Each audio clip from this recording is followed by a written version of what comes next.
Hello.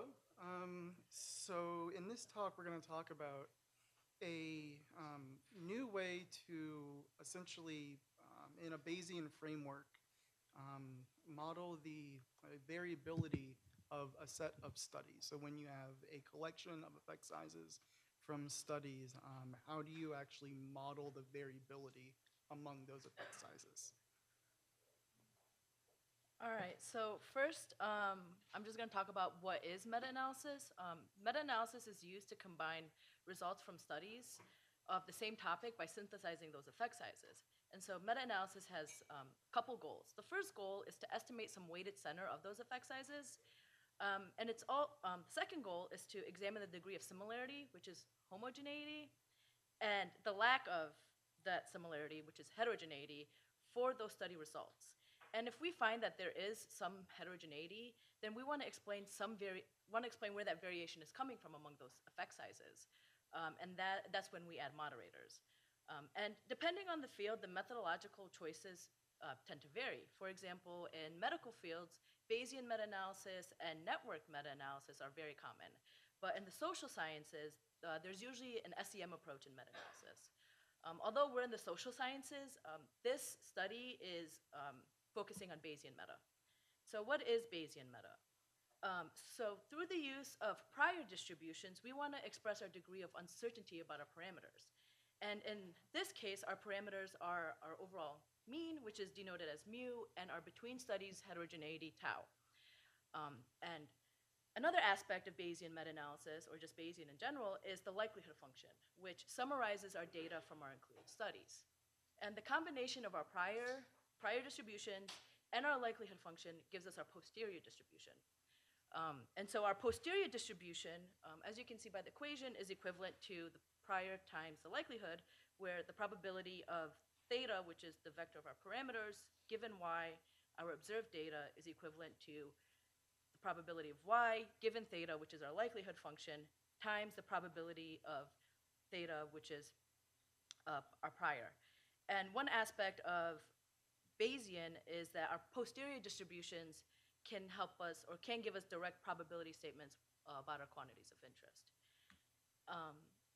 And so this study is just focused on tau, which is our effect size heterogeneity. And it is a very fundamental feature of meta-analysis. These next few points are just for tau. And so in meta-analysis, non-informative priors are very common, but priors, they can be informative or non-informative or anywhere in between.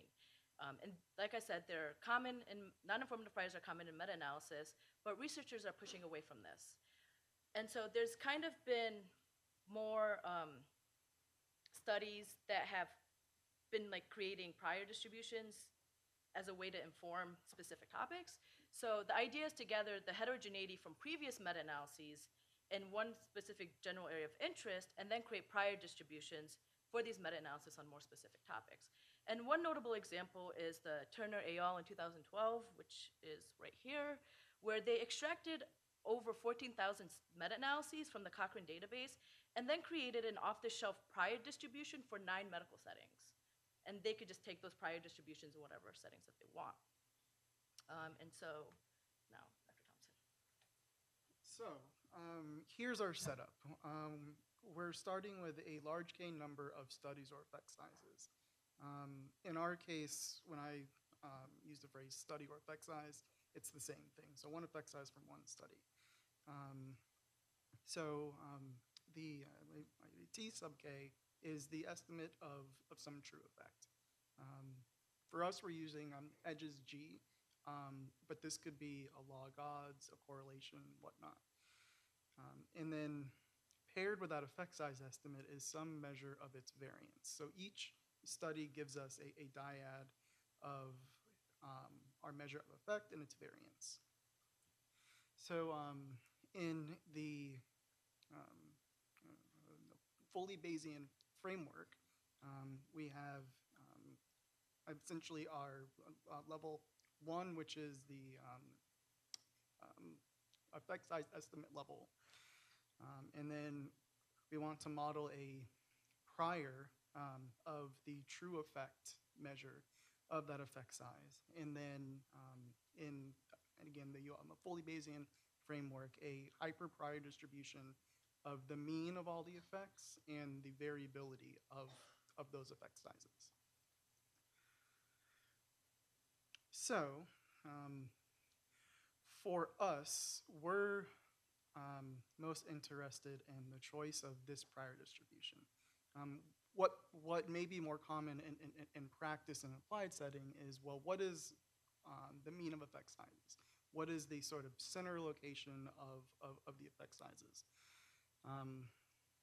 But in terms of this research and the modeling standpoint, we're more interested in sort of how variable are effect sizes and how to model the prior assumption of this variance. So this work actually first started at the group-based level. So instead of assuming that there's one measure of variability among the effect sizes, saying, well, maybe different subsets of effects vary to varying amounts.